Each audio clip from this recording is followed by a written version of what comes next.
इस वर्ष के अंतिम सप्ताह में है। 2022 बस आने ही वाला है।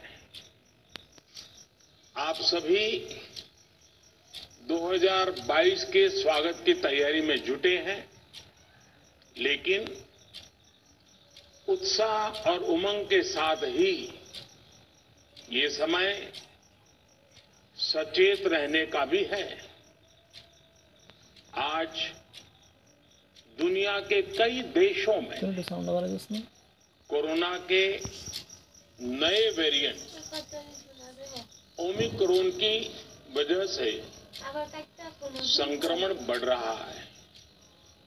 भारत में भी कई लोगों के ओमिक्रॉन से संक्रमित होने का पता चला है।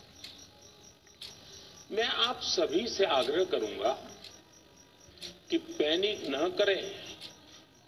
आज देश के दूर सुदूर गांवों में जब 100% वैक्सीनेशन की खबरें आती हैं तो मन को संतोष होता है।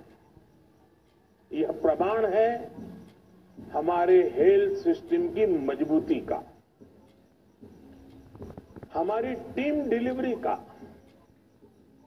हमारे हेल्थ केयर वर्कर्स के डेडिकेशन और कमिटमेंट का, और देश के सामान्य मानवी के अनुशासन और विज्ञान में उनके विश्वास का। हमारे देश में जल्दी ही नेजल वैक्सीन और दुनिया की पहली डीएनए वैक्सीन भी शुरू होगी।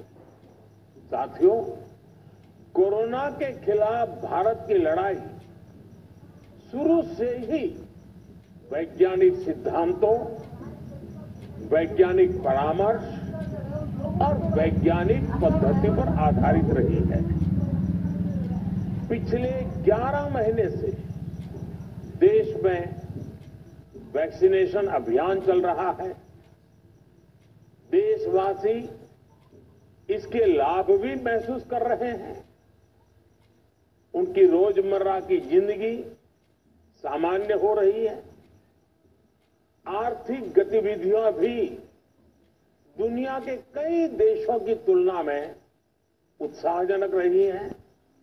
लेकिन साथियों, हम सभी जानते हैं कि कोरोना अभी गया नहीं है। ऐसे में सतर्कता बहुत जरूरी है। लोगों को सुरक्षित रखने के लिए हमने निरंतर काम किया है।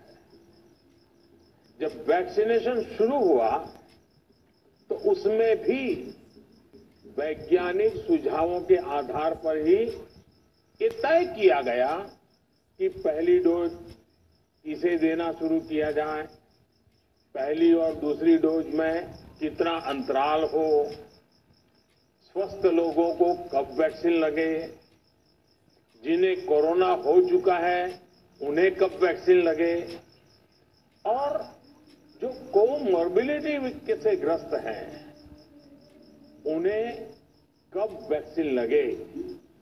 ऐसे निर्णय लगातार किए गए और ये परिस्थितियों को संभालने में काफी मददगार भी साबित हुए हैं। भारत ने अपनी स्थिति परिस्थिति के अनुसार भारत के वैज्ञानिकों के सुझाव पर ही अपने निर्णय लिए हैं। वर्तमान में ओमिक्रॉन की चर्चा जोरों पर चल रही है। विश्व में इसके अनुभव भी अलग अलग है, अनुमान भी अलग अलग है। भारत के वैज्ञानिक भी इस पर पूरी बारीकी से नजर रखे हुए हैं, इस पर काम कर रहे हैं। हमारे वैक्सीनेशन को आज जब 11 महीने पूरे हो चुके हैं तो सारी चीजों का वैज्ञानिकों ने जो अध्ययन किया है और विश्व भर के अनुभवों को देखते हुए आज कुछ निर्णय लिए गए हैं। आज अटल जी का जन्मदिन भी है, क्रिसमस का त्योहार भी है। तो मुझे लगा कि इस निर्णय को आप सबके साथ साझा करना चाहिए। साथियों, 15 साल से 18 साल की आयु के बीच के जो बच्चे हैं, अब उनके लिए देश में वैक्सीनेशन प्रारंभ होगा। 2022 में 3 जनवरी को सोमवार के दिन से इसकी शुरुआत की जाएगी। ये फैसला कोरोना के खिलाफ देश की लड़ाई को तो मजबूत करेगा ही, स्कूल कॉलेजों में जा रहे हमारे बच्चों की और उनके माता पिता की चिंता भी कम करेगा। साथियों, हम सबका अनुभव है कि जो कोरोना वॉरियर्स हैं, हेल्थ केयर और फ्रंटलाइन वर्कर्स हैं, इस लड़ाई में देश को सुरक्षित रखने में उनका बहुत बड़ा योगदान है। वो आज भी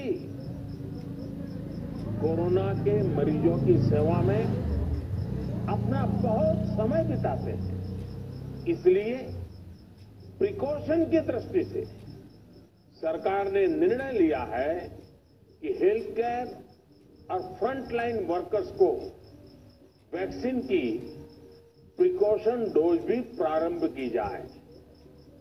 इसकी शुरुआत 2022 में 10 जनवरी सोमवार के दिन से की जाएगी।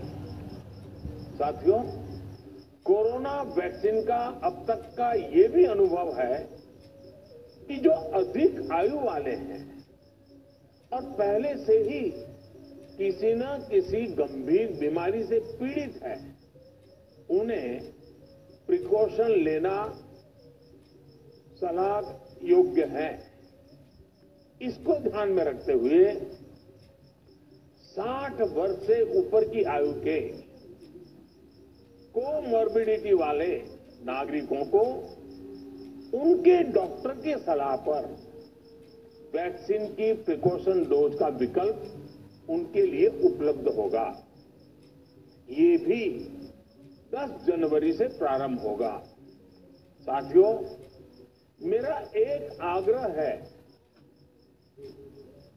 कि अफवाह, भ्रम और डर पैदा करने के जो प्रयास चल रहे हैं, उनसे बचना चाहिए। हम सभी देशवासियों ने मिलकर अब तक दुनिया का सबसे बड़ा वैक्सीनेशन अभियान चलाया।